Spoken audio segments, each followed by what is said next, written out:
Look, we all know the LA Clippers offseason has been stuck in a total gridlock for weeks because of the Kawhi to Toronto trade drama. It's old news by now, but that frozen deal is still dictating every single move Lawrence Frank tries to make. But check the wire, because a fresh wrinkle just dropped. For the longest time, the word on the street was that LA was aggressively hunting Denver's elite young defender, Peyton Watson. Now, out of nowhere, the rumor mill is spinning a brand new track. The Clippers are showing heavy sign and trade interest in Atlanta's Jonathan Kuminga. So what's the real play here? Are the Clippers legitimately washing their hands at a Watson sweepstakes to chase Kuminga? Or are they just shifting gears because they're tired of being stuck in limbo? Let's break it all down. To understand why the Clippers are suddenly looking at Kuminga, you gotta look at how messy this Peyton Watson sweepstakes has become. It's no secret LA covets the kid. At 23 years old, he's a bouncy, lockdown wing who just proved he can absolute ball out. But that restricted free agency market, it's a straight up hostage situation right now. Watson is hunting for a massive bag. We're talking north of $25 million a year. Denver is sweating bullets over a potential $177 million luxury tax penalty if they match it. But they're still out here playing extreme hardball.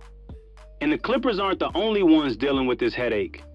The Milwaukee Bucks and the Brooklyn Nets have both reportedly jumped into the mix, showing heavy interest in Watson and driving his price tag even higher through the roof.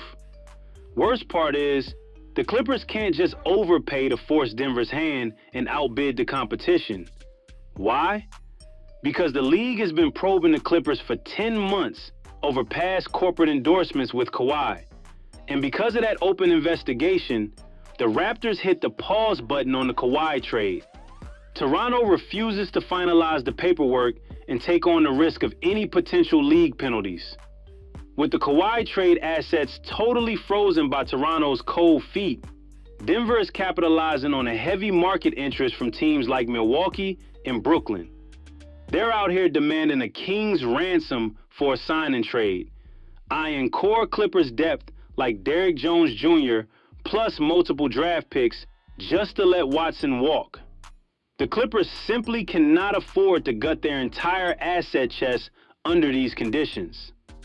Since Denver is asking for the moon and stars for Watson, and the front office can't make a power move while Toronto has the Kawhi deal on ice, have the Clippers shifted to a genius backup plan? Jonathan Kuminga? And the vibe here is a complete 180 from the Watson standoff. The Atlanta Hawks shocked everybody earlier this summer by declining Kuminga's $24.3 million team option, making him an unrestricted free agent. Atlanta still holds its bird rights to help facilitate a deal, but let's be real, their leverage is completely cooked. This is where the Clippers can finesse the system. Thanks to a slick $17 million trade exception they have sitting around, LA has the green light to absorb Kuminga's incoming contract without having to send core rotation players or highly valued draft picks back to Atlanta. It's a low-cost, high-upside safety net to inject real talent into this roster while the Kawhi drama drags on in the background. Now, some fans are scratching their heads like, why do we even need Kuminga if we just gave Rui Hachimura a $28 million bag? It's all about defensive identity, man. Rui is a certified bucket in the half court and can space the floor. But analysts will tell you straight up that both he and Brandon Ingram lack that elite lateral quickness to lock down elite perimeter threats. Kuminga brings that pure, unadulterated, explosive athleticism. He's a downhill problem that thrives in transition, giving head coach Ty Lue a serious weapon. More importantly, at 23 years old, the kid has the physical tools to be a straight-up defensive stopper.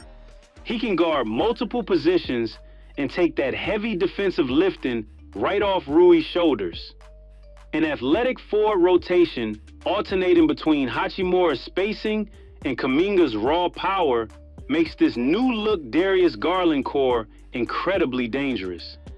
Bottom line, the Clippers are steering away from Watson not because they don't want him, but because Denver's greed, intense competition from teams like the Bucks and Nets, and Toronto's caution have forced their hand.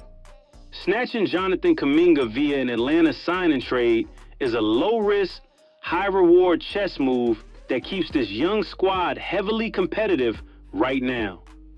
But what do y'all think? Should Lawrence Frank hold out, play the long game for Watson against Milwaukee and Brooklyn, or should he just pull the trigger on Kuminga immediately? Let me know in the comments below. Peace out.